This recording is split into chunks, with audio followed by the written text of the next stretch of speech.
Hello everyone, आप सभी का स्वागत है आपके अपने चैनल कॉमर्स स्पॉटलाइट में। तो गाइज आपके लिए जो है एक सीरीज जो है टॉपिक वाली मैंने स्टार्ट की है। तो काफ़ी बच्चे जो हैं अभी तैयारी कर रहे हैं यूजीसी नेट की, सेट की, असिस्टेंट प्रोफेसर एग्जामिनेशंस की। तो आपके लिए प्रयास बैच जो है उसको कंटिन्यू मैं कर रही हूँ और इसमें unit number 1 international business and business environment के मोस्ट इंपॉर्टेंट टॉपिक्स को हम कवर करने वाले हैं आने वाले डेज में। तो आज भी आपके लिए एक सेशन जो है वो मैं लेके आई हूँ। तो सेशन को स्टार्ट करेंगे, बट उससे पहले जान लेते हैं मेरे बारे में। मेरा नाम आयुषी है। आपके लिए पेपर 1 एंड पेपर 2 कॉमर्स की क्लासेस इसी चैनल पे प्रोवाइड की जाती हैं। प्रीवियस ईयर क्वेश्चंस हम सॉल्व करते हुए चल रहे हैं, जिसमें शिफ्ट 1 को मैंने बहुत अच्छे से सॉल्व करवा दिया है और अभी कुछ टॉपिक्स भी हैं साथ साथ हम कवर कर रहे हैं जो मोस्ट इंपॉर्टेंट टॉपिक्स हैं। आपके लिए एक वीडियो बनाई थी टॉप 100 टॉपिक्स, तो उसके बहुत सारे टॉपिक्स ऑलरेडी कवर्ड हैं और कुछ टॉपिक्स हैं अभी मैं करवा भी रही हूँ। एंड साथ ही साथ प्रीवियस ईयर क्वेश्चंस को सॉल्व कर रहे हैं, तो चैनल को सब्सक्राइब कर लो। मैं देखती हूँ काफी बच्चे सब्सक्राइब नहीं करते हैं, तो कर लीजिए एंड शेयर किया करो अपने फ्रेंड्स के साथ, सभी के साथ जो भी UGC net set assistant professor की तैयारी कर रहे हैं कॉमर्स एंड मैनेजमेंट से। साथ ही साथ फ्री क्लासेस की जो पीडीएफ होती है वो आपको एप्लीकेशन पे मिल जाती है। लाइव टेस्ट होते हैं, काउंसलिंग सेशन, क्विजेस, ये सारे बेनिफिट्स आप ले सकते हैं। कॉमर्स स्पॉटलाइट टेलीग्राम चैनल है जहाँ पे मेरी क्लासेस से जुड़े हुए सारे लिंक्स एंड अपडेट्स आपको मिल जाते हैं। तो आप चैनल को भी सब्सक्राइब करो एंड साथ ही साथ टेलीग्राम चैनल को ज्वाइन कर लो एंड जेआरएफ एप्लीकेशन को डाउनलोड कर लीजिए। ये सारी चीज़ें जो हैं आपको हेल्प करती हैं आपके कंटेंट को अच्छे तरीके से पढ़ने में, फिर नोट मेकिंग करने में और ये सारी चीज़ें। साथ ही साथ आपको मैं बता दूं कि आपके लिए मॉक टेस्ट सीरीज जो है वो भी स्टार्ट हो चुकी है। मॉक टेस्ट लगाना इस पॉइंट ऑफ टाइम पे बहुत ज़्यादा ज़रूरी हो जाता है, क्योंकि जब हमारे पास पेपर में कुछ ज़्यादा समय नहीं है, लगभग 40-50 दिन है, तो आपके लिए मॉक टेस्ट लगाना बहुत ज़्यादा ज़रूरी है। साथ साथ प्रिपेयर करो, रिवाइज करो, मॉक टेस्ट लगाओ और साथ ही साथ जो है आप बैचेज में एनरोलमेंट भी ले सकते हो। ऑफलाइन एंड ऑनलाइन बैचेज आपके लिए चल रहे हैं। ये सभी पेपर 2 आपको ऑफर किए जाते हैं पेपर 1 के साथ। ये सभी ऑफरिंग्स हैं 10 साल के previous year solutions, test series, handbook, interview guidance programme, crash course, सारी चीज़ें। और अगर आप अलग से ज्वाइन करना चाहते हैं, केवल प्रीवियस ईयर क्वेश्चन लेना चाहते हैं, तो वो भी ले सकते हैं। केवल टेस्ट सीरीज के लिए भी जा सकते हैं, केवल हैंडबुक्स के लिए भी आप ज्वाइन कर सकते हैं।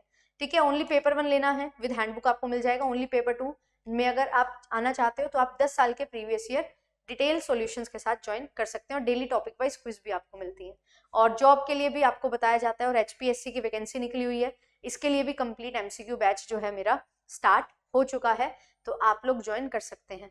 तो आज की क्लास में हम बात करेंगे एक टॉपिक की जो बहुत इंपॉर्टेंट हमारे लिए।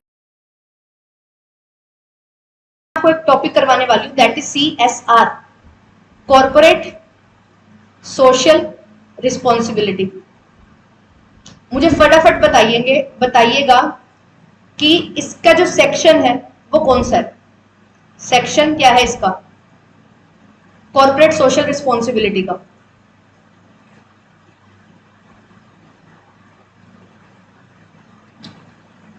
किस सेक्शन के तहत आप इसको पढ़ते हो?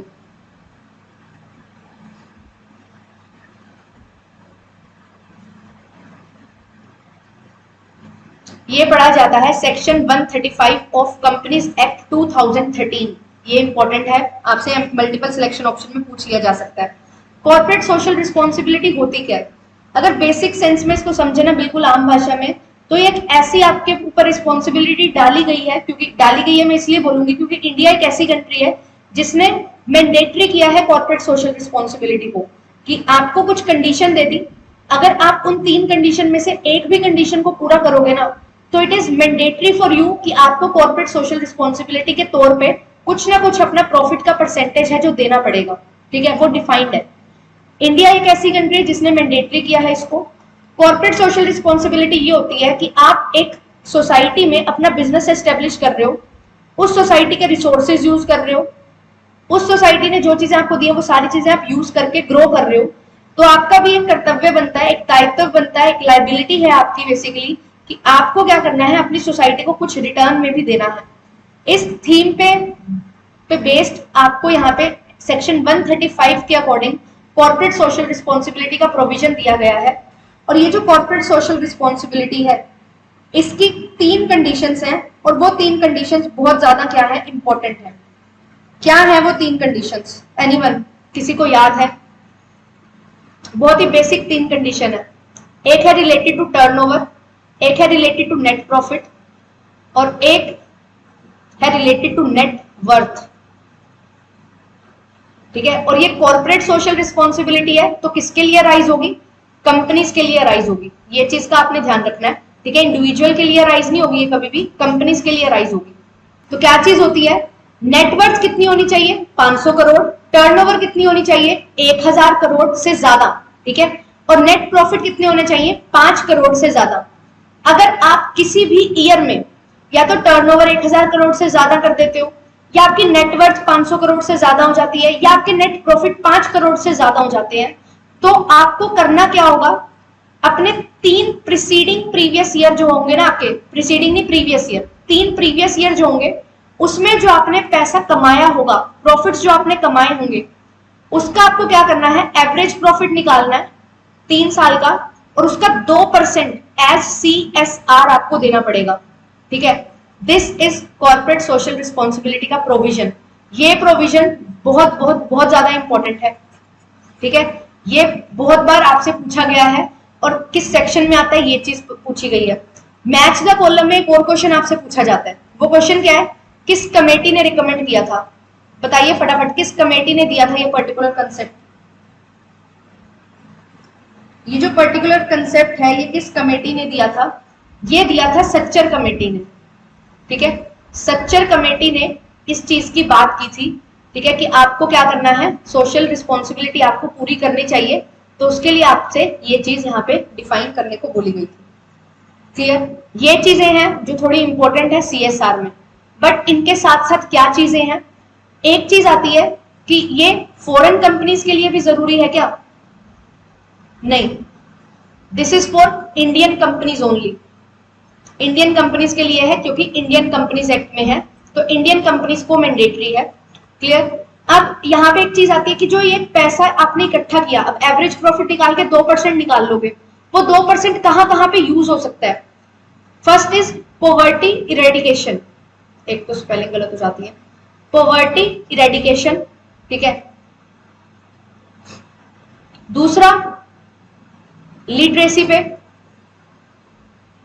ठीक है, चाइल्ड मोर्टेलिटी पे, ठीक है, जो आपके बेसिकली आप SDG पढ़ते हो ना, SDG MDG, उन पे आप इसको क्या कर सकते हो, यूज कर सकते हो, पॉवर्टी को खत्म करने के लिए, लिटरेसी को बढ़ाने के लिए, चाइल्ड मोर्टेलिटी है इसको खत्म करने के लिए, ऐसी चीजें जो आपके नेशन को बहुत पीछे करती हैं, उन चीजों पे यहाँ पे फोकस करने के लिए बोला गया है, और आपको जो आपका पैसा होगा वो इन चीजों पे यूज करना है, ठीक है। बकायदा एक कमेटी बनाई जाती है, उस कमेटी का ये रोल रहता है कि आपकी जितनी CSR आई है ना, आपको यहाँ पे क्या करना है, उसको यूटिलाइज करना है। आपको एक होमवर्क देके जा रही हूँ, ठीक है, कल की क्लास में मैं आपको बताऊंगी। होमवर्क इज, मैंने आपको बताया कि इसके लिए ना एक कमेटी बनाई जाती है, तो आपको ये बताना है कि इस कमेटी का रोल क्या है, रोल ऑफ CSR कमेटी, ये आपको बताना है, ये आपका होमवर्क है। And this is expected question, ये क्वेश्चन आपसे पूछा जा सकता है मल्टीपल सिलेक्शन ऑप्शन में, ठीक है। आपसे पूछ लिया जाएगा सेक्शन कौन सा है, 135 है, आपको बताना है ट्रू है या नहीं है। कमेटी पूछ ली जाती है, किसकी रिकमेंडेशन पे बना है। फिर इसके बाद यहाँ पे आपसे रोल ऑफ कमेटी भी पूछ लिया जा सकता है, जो CSR कमेटी बनाई जाती है उसका क्या रोल है। उसका ये रोल रहता है बेसिकली कि आपकी जो CSR अराइज हुई है ना, वो आपने कितने टाइम पीरियड में पे करनी है, टाइम पीरियड आपका डिफाइन करती है। अगर उस टाइम पीरियड के तहत आप वो पैसा नहीं दे सकते, यूटिलाइज कर पाते हो, तो आपको यहाँ पे पेनल्टी भी लगती है, ठीक है। तो वो आपको पढ़ के आना है कि क्या चीज यहाँ पे होने वाली है, क्लियर। इसी तरीके से पढ़ते हुए चलेंगे, कल की क्लास में मैं आपको करवा दूंगी, बट आई वांट कि आप थोड़ा सर्च करो और थोड़ा अच्छे से इसके बारे में और पढ़ के आओ। और इसके साथ साथ यहाँ पे एक इंपॉर्टेंट मॉडल है, ठीक है, और वो मॉडल है जहाँ पे 4 मेथड यहाँ पे डिफाइन किए गए हैं, ठीक है। कैरोल मॉडल इसको जानते हैं, कैरल सोशल रिस्पॉन्सिबिलिटी का एक मॉडल है। This model is very very important, इस मॉडल को कर लेते हैं। यहाँ पे 4 लेवल्स आपको बता रखे हैं, ठीक है। ये जो 4 लेवल है ना, ये क्या बात करते हैं, ये बात करते हैं जब आप CSR की बात करते हो ना, ये आपको बोलेंगे सबसे पहले क्या चीज इंपॉर्टेंट है आपके लिए। सबसे पहले किसी भी बिजनेस के लिए इकोनॉमिक लेवल पे अच्छा स्ट्रॉन्गली खड़ा होना इंपॉर्टेंट है, ठीक है। आप CSR की बातें तो कर रहे हो, बट आपके लिए बहुत ज्यादा जरूरी है कि क्या आप इकोनॉमिकली साउंड हो, क्या आप अच्छा पैसा कमा पा रहे हो। अगर आप इकोनॉमिकली साउंड हो तो फिर दूसरी बात ये क्या बोलते हैं, दूसरी चीज ये बोलते हैं कि आपको क्या करना है, लीगली भी साउंड होना है। जो आपकी कंट्री में, जो आपके नेशन में लॉज एंड रेगुलेशंस हैं, उनको आप अच्छे से फॉलो करो। इकोनॉमिक हो गए हो, अच्छी बात है, प्रॉफिट अच्छा कमा रहे हो, देन लीगल होना भी जरूरी है। देन इसके बाद ये बात करते हैं एथिकल होने की, उसके बाद आप एथिकल होइए। फिर इसके बाद फोर्थ लेवल और टॉप मोस्ट लेवल आता है फिलैंथ्रोपिक। ठीक है, फिलैंथ्रोपिक क्या है? ये जो CSR है, दिस इज फिलैंथ्रोपिक एक्टिविटी। ये इकोनॉमिक सेंस, लीगल सेंस और एथिकल सेंस में आप पूरी नहीं करते हो। ये फिलैंथ्रोपिक एक्टिविटी है जब आप किसी चीज के लिए एक समर्पण की भावना से जब काम करना स्टार्ट करते हो, दैट इज CSR। ठीक है, तो ये 4 लेवल डिफाइन कर रखे हैं। आपसे क्वेश्चन पूछा जाता है कि ये 4 लेवल किस तरीके से है, तो एज इट इज आपको याद रखने हैं ELEP, इस तरीके से आपको याद रखना है। और इसमें क्या क्या चीजें हैं, ये चीजें आपको याद रखनी है। ठीक है, तो एथिकल होना बाद की बात है, सबसे पहले इकोनॉमिक होना बहुत ज्यादा जरूरी है किसी भी बिजनेस के लिए। अगर आपको सर्वाइव करना है तो आपको इकोनॉमिक होना पड़ेगा। अगर आप इकोनॉमिक ना होके पहले फिलैंथ्रोपिक की बात करोगे, ये पॉसिबल ही नहीं है। जब आपके पास खुद के पास पैसा नहीं होगा तो आप कैसे किसी की हेल्प कर सकते हो? तो इकोनॉमिक होना जरूरी है, फिर लीगल होना जरूरी है, देन एथिकल होना जरूरी है। What is right and what is wrong का डिस्टिंक्शन आपको करना आना चाहिए। फिर उसके बाद फिलैंथ्रोपिक एक्टिविटी आपकी यहाँ पे क्या होती है, अराइज होती है, जिसमें हम बात करते हैं कि आपको कॉर्पोरेट सिटीजन हो, जो आप कॉर्पोरेट कोई अराइज होती है ना CSR, तो एक अच्छा कॉर्पोरेट सिटीजन आपको यहाँ पे बनना है। क्लियर? आई होप ये जो पर्टिकुलर कंसेप्ट है आपको अभी क्लास में याद हो गया हो, और अभी क्लास में ही याद हो जाना चाहिए, बस रिवीजन करनी है अब आगे। ठीक है, तो देखिए इंटरनेशनल बिजनेस में आपके पास 2 तरीके की थ्योरीज होती हैं। फर्स्ट इज क्लासिकल और कंट्री बेस्ड थ्योरी हम जिसको बोलते हैं, एंड सेकंड होती है आपकी मॉडर्न, जिसको हम फर्म बेस्ड थ्योरीज के नाम से जानते हैं। तो आपके पास 2 तरीके से डिवाइडेड हैं थ्योरीज, जो क्लासिकल थ्योरीज हैं और एक मॉडर्न थ्योरीज हैं। क्लासिकल थ्योरीज में डिफरेंट फर्दर 4 टाइप की थ्योरीज आपको देखने को मिलती हैं। फर्स्ट इज मर्केंटिलिज्म थ्योरी, जो थॉमस मुन ने दी थी 1630 में। यहाँ पे ध्यान रखिएगा मर्केंटिलिज्म थ्योरी है क्या। तो देखिए mercantilism theory zero sum game पे बेस्ड है।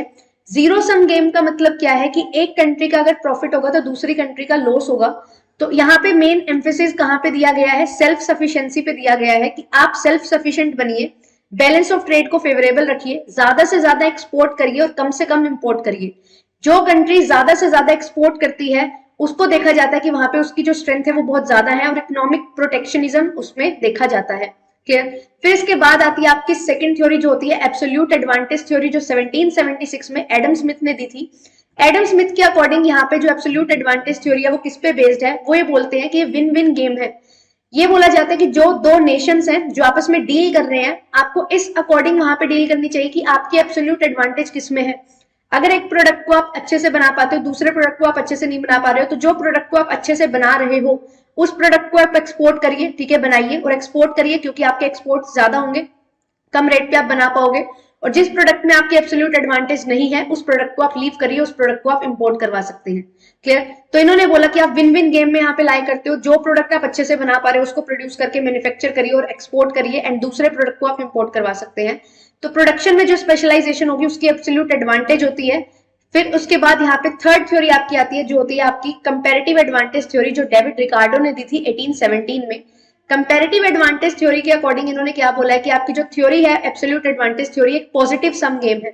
यहाँ पे क्या होगा, आपको ये चीज नहीं देखनी कि आपकी एब्सोल्यूट एडवांटेज किस में है, आप ये देखिए कि जो 2 प्रोडक्ट में आप डील कर रहे हैं रिलेटिव एडवांटेज आपकी किस में है, मतलब in relation to other product एक प्रोडक्ट को आप कितना अच्छे से प्रोड्यूस कर सकते हैं और उसको बेनिफिट से उसके बेनिफिट लीजिए और उसको एक्सपोर्ट करिए, ज्यादा से ज्यादा प्रोड्यूस करिए। और जो दूसरा प्रोडक्ट है जो आप कम एडवांटेजेस पोजीशन पे हैं जिसमें आप उसको आप क्या करिए, इंपोर्ट करवाइए। एब्सोल्यूट एडवांटेज से थोड़ी अपोजिट थ्योरी है। एब्सोल्यूट एडवांटेज में बोला जाता है कि अगर आप किसी प्रोडक्ट में दूसरे कंट्री से ज्यादा अच्छा परफॉर्म कर रहे हैं तो आप उस चीज को क्या करिए, मैन्युफैक्चर करिए और एक्सपोर्ट करिए। बट ये बोलता है कि ऐसा मत करिए, जिसमें रिलेटिव एडवांटेज आपकी ज्यादा है उसको ज्यादा से ज्यादा प्रोड्यूस करिए और ज्यादा से ज्यादा एक्सपोर्ट करिए, ताकि आपके प्रॉफिट ज्यादा से ज्यादा हो सके और आपकी जो कॉस्ट है वो क्या हो सके, कम से कम आपकी आ सके। यहाँ पे कुछ असम्पशन लेके चले हैं। यहाँ पे फर्स्ट असम्पशन है आपकी फुल एम्प्लॉयमेंट होनी चाहिए, बेरोजगारी बिल्कुल भी नहीं होनी चाहिए, कोई ट्रेड बैरियर नहीं होना चाहिए, आपस में जो कंट्रीज ट्रेड कर रही हैं उसमें कोई भी रिस्ट्रिक्शंस नहीं होनी चाहिए। अगर रिस्ट्रिक्शंस होंगी तो ये थ्योरी फॉलो नहीं करेगी। देन इसके बाद यहाँ पे बात की गई कि सिर्फ 2 थ्योरी आपको लेके चलनी है। ये PYQ है आपका 2022 में पूछा गया था, ध्यान रखेंगे इस चीज को। इन्होंने क्या चीज बोली है कि ट्रेड भी सिर्फ 2 कंट्रीज के बीच में होना चाहिए और 2 ही प्रोडक्ट आपको ट्रेड करने हैं। और दूसरी चीज यहाँ पे है कि आपका जो ट्रेड है वो कॉस्ट ऑफ प्रोडक्शन से कोई इफेक्ट उस पर नहीं डलता है। कॉस्ट ऑफ प्रोडक्शन कम या ज्यादा उससे कोई इफेक्ट यहाँ पे नहीं डलेगा। और जो एलिमेंट है कॉस्ट ऑफ प्रोडक्शन के वो क्या है, लोअर है। Only elements of cost of production are lower. ये चीज इन्होंने बताई है। अब देखिए फोर्थ थ्योरी इसमें क्या है, फोर्थ है फैक्टर एंडोमेंट थ्योरी, जो हेक्सर एंड ओलिन ने 1919 में दी है। इस थ्योरी को आप हेक्सर ओलिन थ्योरी के नाम से भी जानते हैं एंड इस थ्योरी को हम 2x2x2 थ्योरी से भी जानते हैं, जिसमें आपके पास सिर्फ दो कंट्रीज या दो प्रोडक्ट नहीं होंगे, दो कंट्रीज दो प्रोडक्ट के साथ साथ फैक्टर ऑफ प्रोडक्शन भी आपके यहाँ पे दो होंगे, लेबर इंटेंसिव प्रोडक्शन होगी या कैपिटल इंटेंसिव प्रोडक्शन होगी। फैक्टर ऑफ प्रोडक्शन पे इन्होंने काफी ध्यान दिया है, इसी के लिए इसका नाम फैक्टर एंडोमेंट थ्योरी है। इन्होंने ये चीज बोली कि जो एक कंट्री जो होती है, जो एक नेशन है, वो उस टाइप के प्रोडक्ट को ज्यादा बनाना प्रेफर करेगा जिसमें उनकी क्या है यहाँ पे एडवांटेजेस पोजीशन है, जहां पे उनके जो फैक्टर ऑफ प्रोडक्शन है वो बहुत ज्यादा होंगे। फॉर एग्जांपल अगर यूएसए की बात की जाए तो वहां पे कैपिटलिस्ट इकोनॉमी है, कैपिटल गुड्स वहां पे ज्यादा है, तो आपके जो कैपिटल गुड्स होंगे उसका यूज किया जाएगा। आपको लेबर इंटेंसिव टेक्निक की बजाय आप कैपिटल इंटेंसिव टेक्निक का यूज करेंगे और अपने मैन्युफैक्चरिंग करेंगे। वहीं पे जहां पे आपकी लेबर ज्यादा अबंडेंटली अवेलेबल है तो वहां पे आप लेबर इंटेंसिव टेक्निक का यूज करेंगे रादर कि आप कैपिटल इंटेंसिव टेक्निक का यूज करते हैं। तो ये चीज बोलते हैं कि आपके पास जितने ज्यादा फैक्टर, जो ज्यादा फैक्टर ऑफ प्रोडक्शन होगा, बल्क में होगा, जो अबंडेंट होगा, चीप फैक्टर होगा, उसका ही आप यूज करते हैं, और आपका जो दूसरा फैक्टर है जो कम अवेलेबल है उसको आप क्या करते हैं, उससे इंपोर्ट करवाते हैं उस टाइप के प्रोडक्ट। बट यहाँ पे एक चीज आई, वो बहुत इंपॉर्टेंट चीज है, क्या है, लेंटिफ पैराडॉक्स। इन्होंने ये चीज पाई कि आप हेक्सर एंडोमेंट, जो हेक्सर ओलिन थ्योरी है, फैक्टर एंडोमेंट थ्योरी है, उसमें आप बोलते हो कि जिस फैक्टर ऑफ प्रोडक्शन की आपकी ज्यादा अबंडेंटली अवेलेबल है उसी में ही आप क्या करते हो, उस फैक्टर को यूज करके आप प्रोडक्शन करते हैं। बट यूएसए में ये पाया गया कि अब वो कैपिटल इंटेंसिव टेक्निक यूज करनी चाहिए, बट वो लेबर इंटेंसिव टेक्निक से अपने प्रोडक्ट है वो मैन्युफैक्चर कर रही है। तो लेंटिफ पैराडॉक्स इन्होंने दिया है, जिसमें हेक्सर ओलिन को इन्होंने क्या किया है, नकारा है कि हेक्सर ओलिन थ्योरी के अकॉर्डिंग जो आपने बात कही है वो बिल्कुल गलत यहाँ पे साबित हो गई है। तो यूएसए में इन्होंने रिसर्च की थी, वहां पे ये चीज इनको मिली। अब इसके बाद हमारी दूसरी टाइप की थ्योरी स्टार्ट होती है, जो है मॉडर्न और फर्म बेस्ड थ्योरी, जिनको हम बोलते हैं। यहाँ पे अगेन चार टाइप की थ्योरी आपको देखने को मिलेंगी, country similarity, product life cycle, global strategy rivalry and porter national competitive advantage theory. चलिए वन बाय वन इनको डिस्कस करते हैं। फर्स्ट थ्योरी आपकी प्रोडक्ट लाइफ साइकिल थ्योरी, ये रेमंड वर्नर ने दी है। ये क्या बोलते हैं कि कोई भी आपका प्रोडक्ट होता है वो तीन स्टेजेस से गुजरता है। फर्स्ट है आपका न्यू प्रोडक्ट होगा, फिर वो मैच्योरिटी स्टेज पे जाएगा, देन वो प्रोडक्ट स्टैंडर्डाइज हो जाएगा। ये थ्योरी एज्यूम करती है कि जो प्रोडक्शन है एक न्यू प्रोडक्ट की, वो अक्कर होगी completely in the home country of its innovation. मतलब कि जिस कंट्री में आपने वो प्रोडक्ट बनाया, जिस कंट्री में इनोवेट किया था, उसी कंट्री में आपको यहाँ पे क्या करना है, प्रोडक्शन आपकी उसी न्यू प्रोडक्ट की वहीं पे होगी। अब यहाँ पे क्या चीज होती है, आपने एक प्रोडक्ट बनाया, उस प्रोडक्ट को बना के आपने फर्दर दूसरी कंट्री में सेल किया। अब मेच्योरिटी स्टेज पे जैसे आपका प्रोडक्ट दूसरी आपकी कंट्री में मेच्योरिटी स्टेज पे पहुंचता है, तो आप क्या करते हैं, न्यू कंट्री में एंटर होना स्टार्ट करते हैं ताकि आपके प्रोडक्ट को थोड़ा सा और बूम मिल सके। देन इसके बाद क्या चीज होती है, जब आपका प्रोडक्ट स्टैंडर्डाइज प्रोडक्ट बन जाता है तो आप ये कोशिश करते हैं कि अब हमारा प्रोडक्ट हमारी कंट्री में तो मेच्योरिटी स्टेज पे पहुंच गया है, तो अब क्या किया जाए, अब डिक्लाइन स्टेज आने वाली है, उससे बचने के लिए आप क्या करते हैं, दूसरी कंट्री में एंटर होते हैं।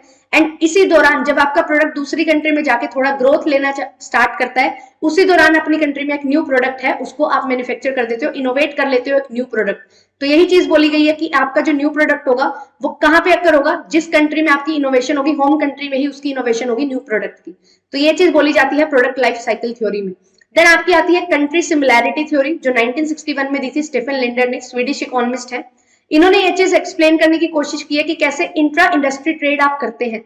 इंट्रा इंडस्ट्री ट्रेड मतलब दो डिफरेंट कंट्रीज होंगी बट वो सेम इंडस्ट्री में क्या कर रही होंगी, लाई कर रही होंगी, और उसमें आपस में किस तरीके से रिलेशनशिप एस्टेब्लिश होगा और किस तरीके से ट्रेड होगा, ये चीज इन्होंने बताने की कोशिश की है। फिर इन्होंने बात की है कि आपकी जो कंपनीज होती है, फर्स्ट आप किसके लिए प्रोड्यूस करते हैं, आप प्रोड्यूस करते हैं अपनी डोमेस्टिक कंजम्पशन के लिए, उसके बाद आप डिफरेंट नेशंस में एंटर करते हैं इंटरनेशनल बिजनेस में। फिर इसके बाद थर्ड आपकी थ्योरी आती है ग्लोबल स्ट्रेटेजिक राइवलरी थ्योरी, जो 1918 में पॉल क्रगमैन एंड केल्विन लेंस्टर ने दी है। ये किस पे फोकस करते हैं, ये फोकस करते हैं एमएनसीज पे, मल्टीनेशनल कंपनीज पे, एंड उनके एफर्ट्स पे कि कैसे एक multinational company competitive advantage gain करती है ओवर अदर्स। जो आपकी ग्लोबल फर्म्स हैं इंडस्ट्री में, वो राइवलरी में है, ठीक है, वो आपस में भिड़ रही हैं, तो कैसे आप एक एमएनसी कैसे एक कंपेटिटिव एडवांटेज गेन करेगी, कैसे अपनी पोजीशन अलग बनाएगी सबसे, और किस तरीके से वो ज्यादा प्रॉफिट्स है जो अर्न करेगी। तो यहाँ पे इन्होंने बोला कि किस तरीके से कंपनीज कंपेटिटिव एडवांटेज गेन करती हैं, एक्वायर करती हैं। फर्स्ट इज इंटेलेक्चुअल प्रॉपर्टी, आपके पास कुछ ऐसे तरीके होने, कुछ ह्यूमन इंटेलेक्ट होना चाहिए जिसकी वजह से आपका प्रोडक्ट थोड़ा अलग हो। सबसे अलग होगा अगर आपका प्रोडक्ट, तो आपको उसके एडवांटेज मिलेंगे। इन्वेस्टमेंट की जाती है रिसर्च एंड डेवलपमेंट में, ज्यादा से ज्यादा रिसर्च की जाती है ताकि एक न्यू प्रोडक्ट हम इनोवेट कर सके। लार्ज स्केल इकोनॉमीज का ये बेनिफिट लेते हैं। लार्ज स्केल इकोनॉमीज मींस कि जब आप मैक्सिमम प्रोडक्शन करना स्टार्ट कर देते हो, हाई लेवल पे हाई स्केल पे प्रोडक्शन स्टार्ट करते हो, तो आपकी कॉस्ट पर यूनिट कम हो जाती है। देन इसके बाद ये बात करते हैं कि एक्सपीरियंस से भी आपको कंपेटिटिव एडवांटेज मिलती है। जितना ज्यादा आप इंडस्ट्री में रहोगे उतना ही ज्यादा आपका एक्सपीरियंस बनेगा और उस एक्सपीरियंस के बेसिस पे आपको यहाँ पे अपनी कंपेटिटिव एडवांटेज देखने को मिलती है over other firms in the same industry. फिर इसके बाद फोर्थ आपकी कंपेटिटिव एडवांटेज थ्योरी आती है, that is national competitive advantage theory. ये मॉडर्न थ्योरी है, 1990 में दी गई है। इसको porter diamond theory of national advantage के नाम से भी जाना जाता है। और ये जो पोर्टर डायमंड मॉडल है ये एक्सप्लेन करता है कि किस तरीके से आप कंपेटिटिव एडवांटेज डिराइव करते हो एक नेशनल मार्केट में और इकोनॉमी ओवर अनदर। एक कंट्री से दूसरी कंट्री में किस तरीके से आपकी कंपेटिटिव एडवांटेज आपको मिलती है, वो किस पे डिपेंड करती है। इन्होंने बात की है 4 फैक्टर्स की, 4 फैक्टर्स की इन्होंने बात की है। First is firm strategy, structure and rivalry. यहाँ पे इन्होंने बात की जो कंडीशंस है नेशनल गवर्निंग में, किस तरीके से कंपनी क्रिएट की जाती है, ऑर्गेनाइज की जाती है और कैसे वो मैनेज करती है अपने नेचुरल रिसोर्सेज जो उनकी डोमेस्टिक कंट्री में होते हैं, उन रिसोर्सेज का यूज करके वो किस तरीके से इंटरनेशनल बाउंड्रीज में एंटर करती है।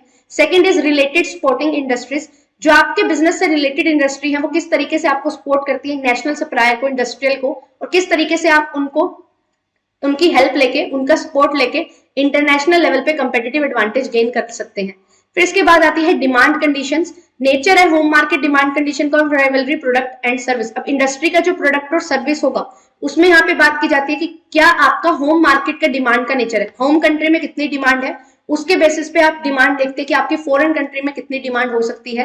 क्योंकि ये चीज आती है कि सबसे पहले आप प्रोडक्ट जब बनाते हो तो डोमेस्टिक कंजम्पशन के लिए बनाने की कोशिश करते हो, देन उसके बाद अगर फर्दर आपके पास और प्रोडक्शन होती है तो आप उसको डिफरेंट नेशंस में ट्राई करते हो सेल आउट करने की। तो यहाँ पे डिमांड कंडीशंस में भी ये चीज आती है। फिर इसके बाद आती है फैक्टर कंडीशंस, तो नेशन की जो पोजीशन है इन फैक्टर ऑफ प्रोडक्शन कि किस तरीके से आप यहाँ पे लेबर का यूज कर रहे हो, इंफ्रास्ट्रक्चर का यूज कर रहे हो, कैपिटल गुड्स का यूज करते हैं, तो किस तरीके से आप एक गिवन इंडस्ट्री में compete करते हैं अपने फैक्टर ऑफ प्रोडक्शन की हेल्प से। तो ये 4 फैक्टर्स दिए गए हैं डायमंड मॉडल में। तो आई होप आपको ये क्लास अच्छी लगी होगी। एक छोटे सा वीडियो में ट्राई किया है मैंने कि आपको एक पर्टिकुलर टॉपिक समझा पाऊं और क्या क्या चीजें यहाँ पे इंपॉर्टेंट है ये चीज आपको समझनी है। इस पर्टिकुलर थ्योरी में एक चीज इंपॉर्टेंट है कि किस पर्टिकुलर थ्योरी किसने दी है, कितने टाइप की थ्योरी है, क्लासिकल थ्योरी है या आपकी ये मॉडर्न थ्योरी है, किस ईयर में दी है, किसने दी है और क्या थ्योरी का नाम है, और इसी के साथ साथ किस फिलोसफी पे ये थ्योरी बेस्ड है, ये भी बहुत ज्यादा इंपॉर्टेंट है। तो आई होप आपको ये वीडियो अच्छी लगी होगी और ये मेरा जो कोशिश है जो मैं कर रही हूँ कि आपको एक छोटी छोटी वीडियोस प्रोवाइड करूं ताकि आप अच्छे से इनको रिवाइज कर सके एग्जामिनेशन टाइम में और आपका टाइम कम से कम यूज हो सके। तो उसके लिए ये जो आपकी सीरीज है ये मैंने स्टार्ट की है जहां पे हम एक क्वेश्चन से 4 कंसेप्ट सीखने वाले हैं। तो आई होप आपको ये वीडियो अच्छी लगी होगी। वीडियो अच्छी लगती है लाइक करिए, शेयर करिए सभी के साथ। चैनल पे for the very first time I है तो चैनल को सब्सक्राइब कर लीजिए। एंड आपके लिए मैंने एक क्वेश्चन दिया है, ये आपका होमवर्क क्वेश्चन है, इसको आपने मुझे कमेंट सेक्शन में बताना है। डिस्कस हम कर चुके हैं तो बताएंगे मुझे कमेंट सेक्शन में कि क्या होगा इसका करेक्ट आंसर। ठीक है, थैंक यू सो मच, मिलते हैं आपसे नेक्स्ट वीडियो में। Stay tuned, thank you so much.